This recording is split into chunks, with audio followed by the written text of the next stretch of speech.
Hello everyone, in today's tutorial I'm going to be talking about the TM1637 4D 7 segment display, which is another form of a 4D 7 segment display apart from the common one. This is the common type of display that we usually use. However, if you look at this display, it has 12 pins. So if you have to connect this kind of display on the Arduino board, you're going to be using very many input and output pins. The difference between this kind of display and the TM1637 is that this other display is only using 3 pins, as you can see here. It only has 4 pins actually, so it reduces the amount of input and output pins that you're going to be needing to use it with the Arduino. So you can see it has only the clock pin. It has this other one, is called the data input and output pin. It has the VCC and the ground pin. So it will only be connected. So this is the TM1637 chip, which does the multiplexing work and then enables us to use this display with only these 4 pins here, therefore simplifying the work of using the 4D 7 segment display. We talked about how these displays work. As you can see, this is just a collection of 4 7 segments, and I've already talked about how the 7 segment display works in my other tutorial. You can make reference to it.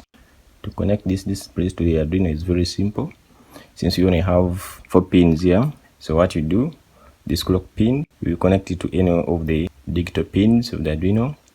So is this data in and data out pin.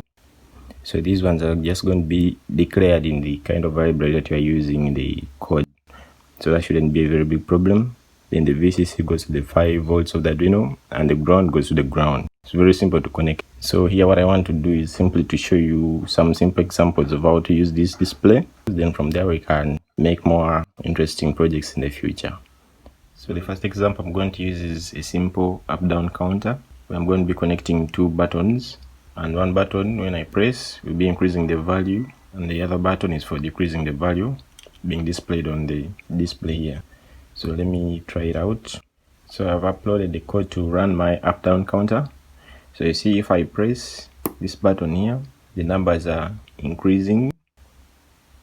So they go on increasing up to 9,999, then they go back to 0.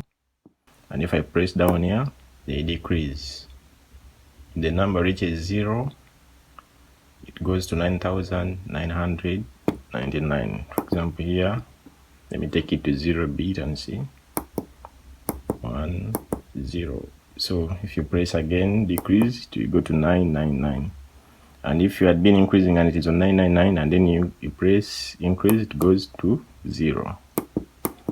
So that's my simple up-down counter. So this other example, I'm going to be displaying the temperature in degrees Celsius and degrees Fahrenheit using the LM35 temperature sensor. So I'll be connecting it like here. This is the sensor. So it's going to be connected to analog pin A0. This side is the ground, this side is the VCC. Yeah, I've already talked about how to use this sensor in my other previous tutorial, so you can make reference to it. Yeah, my main concern is to show you how that is going to be displayed on the TM1637 display. So let me upload the code here and then we see what happens. So as you can see, it shows you the temperature in degrees Celsius and degrees Fahrenheit. Okay, the last example I want to show you is how to use this display to show the current time using a real-time clock. In this case, I'm going to be using this DS3231 RTC, which I've talked about in a number of my other previous tutorials. So it wouldn't be a problem if you have been using it before. Okay, so this is going to be used to give us the exact time, and that time is going to be used. The time is going to be displayed here on our 4D display. So let me upload the code. So the code is now uploaded, and as you can see, yeah, that is the exact time that we are having now when we are doing the video, and it's being displayed on our TM1637 4D 7 segment display. This clock can be improved upon. So in another tutorial, I'm going to be showing you how you can make a better clock than this one. Maybe you can add some buttons whereby you can be able to change the time, and then maybe you can set an alarm. That will be in a different video. In this video, I've only been talking about the basics of how to use this display.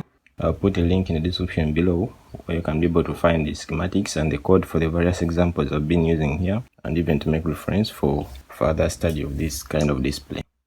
Hope you've learned something new today. Don't forget to subscribe to my channel, to like my other videos. Thanks for watching.